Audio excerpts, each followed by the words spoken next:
اولیاء رحمۃ اللہ علیہ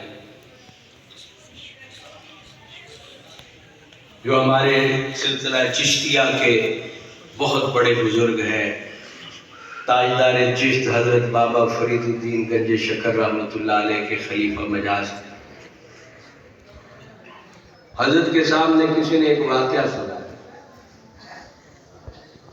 کہا کہ حضرت ایک عالم تھے یہاں دہلی میں، انہوں نے 12 سال جامع مسجد دہلی میں اعتکاف کیا، درس دیا، صرف اس لیے کہ حکومت کے ہاں ایک شیخ الاسلام کا عہدہ ہے وہ ان کو حاصل ہو گیا۔ 12 سال۔ حضرت خواجہ صاحب نے جب یہ بات سنی تو حضرت کے آنکھوں سے آنسو جاری ہو گئے، فرمانے لگے کہ اس اللہ کے بندے نے 12 سال کی محنت ایک دنیا کے عہدے کے لیے ضائع کر دی۔ فرمایا میں بھی تمہیں ایک واقعہ سنا کہ اسی دہلی کے فلاں چوک میں ایک بابا جی ترکاری بیچتے تھے،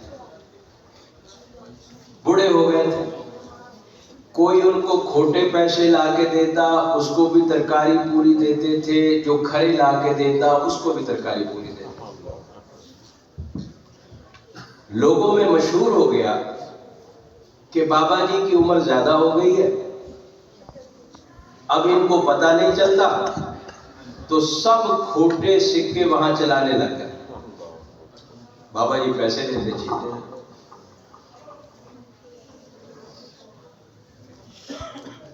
جب ان بابا جی کی وفات کا وقت آیا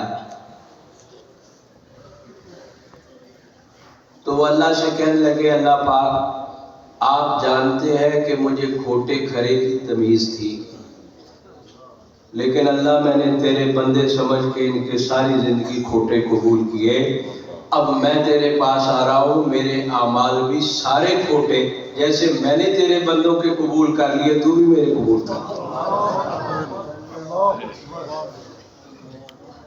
حضرت خواجہ صاحب فرماتے ہیں اس کی برکت سے اللہ نے اس کو ایمان پر موت دے دی۔ اعمال تو کوئی بڑا نہیں کیا، تو اس سے پتہ چلا اللہ کو بازار میں بیٹھ کے بھی راضی کیا جا سکتا ہے، اللہ کو دکان پر بیٹھ کر بھی خوش کیا جا سکتا ہے۔ ایک صحابی رسول نے بغداد میں دکان بنائی،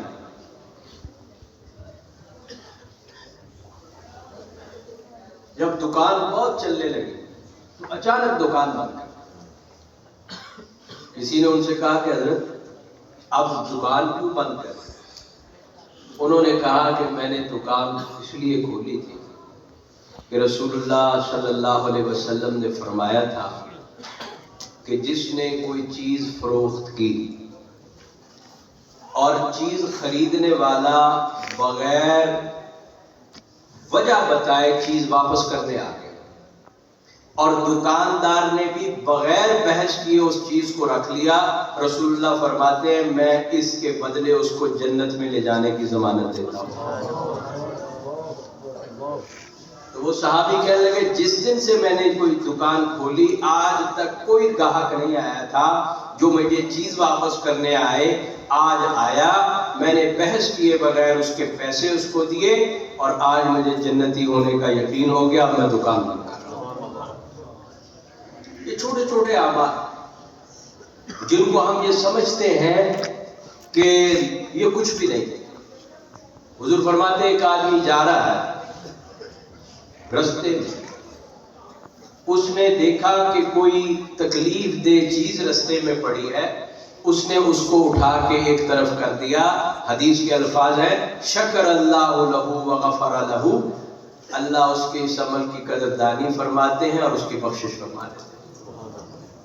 تو میرے محترم ساتھیوں، یہ اخلاص ہے کہ اللہ کے لیے کام کیے جائیں، اللہ کو راضی کرنے کے لیے کام کیے جائیں، اور ہماری نظر آخرت پر ہو۔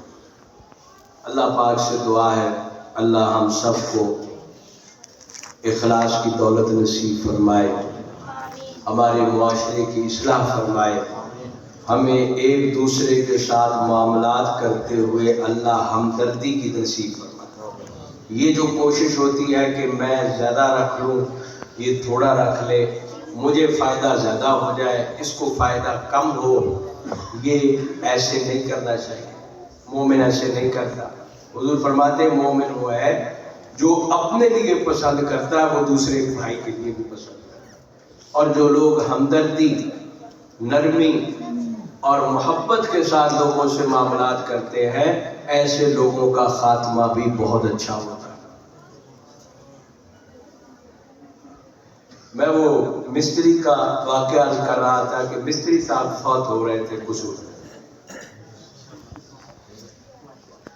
تو آخری وقت تھا، تو ایک ہی لفظ بار بار کہہ رہا تھا کہ اٹا لے آؤ تو سیمنٹ لے آؤ، بار بار یہ۔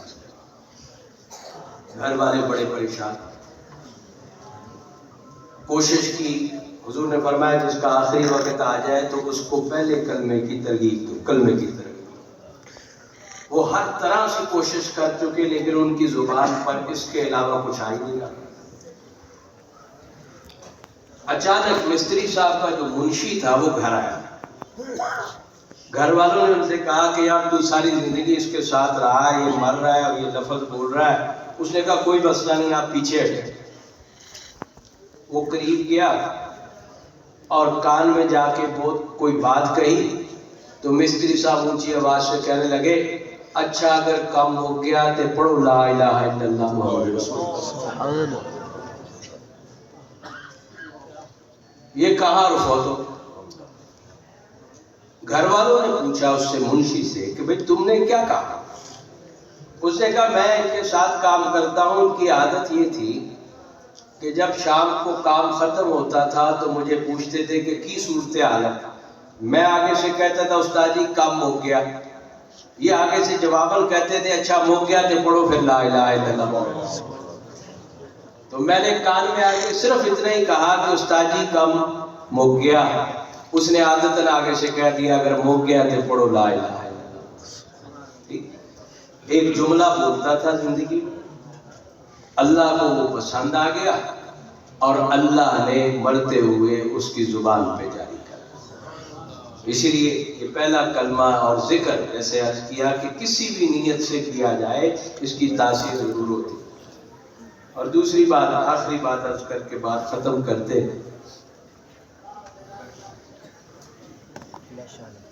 ہمیں بعض اوقات شیطان گناہوں کی وجہ سے مایوس کرتا ہے کہ تو مدرسے کو چندہ دے گا تو بڑا گناہگار ہے، تو نماز پڑھنے جائے گا تو بڑا گناہگار ہے، تو فلاں نیکی کرے گا تو بڑا گناہگار ہے۔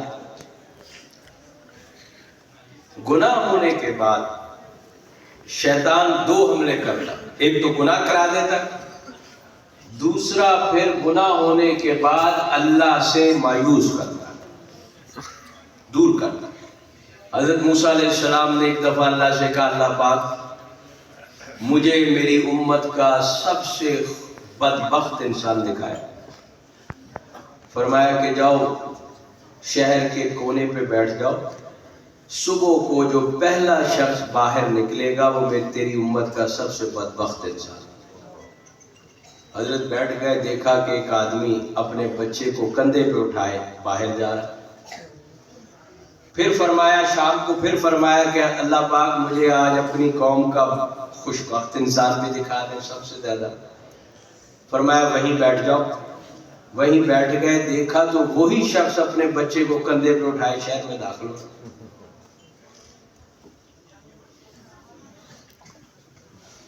کہا اللہ پاک اس کا تو آپ نے فرمایا کہ یہ سب سے بدبخت انسان ہے، اب یہ خوش بخت کیسے ہوگی؟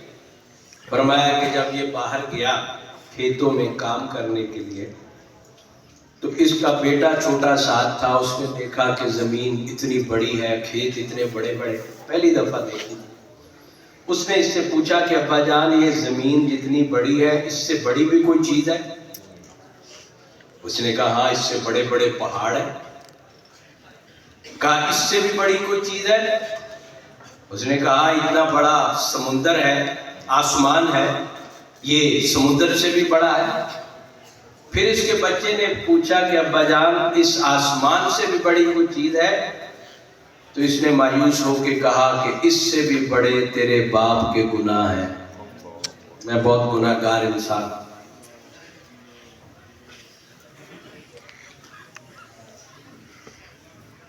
تو پھر اس کے بیٹے نے کہا کہ ابا جان آپ کے گناہوں سے بھی بڑی کوئی چیز ہے؟ تو اس نے مسکرا کے آسمان کی طرف دیکھا اور کہا کہ تیرے باپ کے گناہوں سے بڑی تیرے اللہ کی رحمت ہے۔ اس کا میری رحمت سے پر امید ہونا مجھے اتنا پسند آیا، میں نے اس کے گناہ بھی معاف کر دیے اور اس کو سب سے نیک اور خوشبخت انسان بنا۔ یہ کام تو اللہ کی، اس لیے اللہ کی رحمت سے کبھی مایوس نہیں ہونا چاہیے۔ اور یہ کب یہ چیزیں حاصل ہوتی ہیں، اللہ کیسے ملتا ہے، اللہ کی محبت کیسے حاصل ہوتی ہے، یہ اللہ والوں کی مجالس سے حاصل ہوتی ہے۔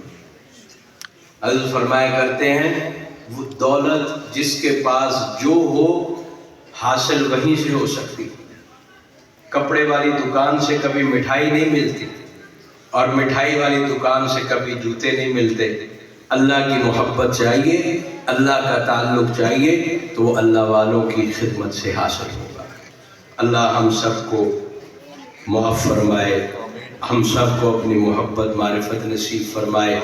ہمارے اس ادارے کو حضرت مولانا سیف الرحمن صاحب کو، حضرت مولانا ندیم احمد صاحب کو اور ان کے تمام رفقا کو اللہ پاک جس طرح محنت کر رہے ہیں مزید ترقی عطا فرمائے۔ ہمارے بزرگ محسن پروفیسر امیر مشتاق صاحب رحمۃ اللہ علیہ کا یہ صدقہ جاریہ ہے، اللہ تا قیامت اس کو آباد رکھے۔ اب تھوڑی دیر مجلس سے ذکر کرتے ہیں، پھر دعا ہوگی۔ سب حضرات 11 بار قل هو اللہ احد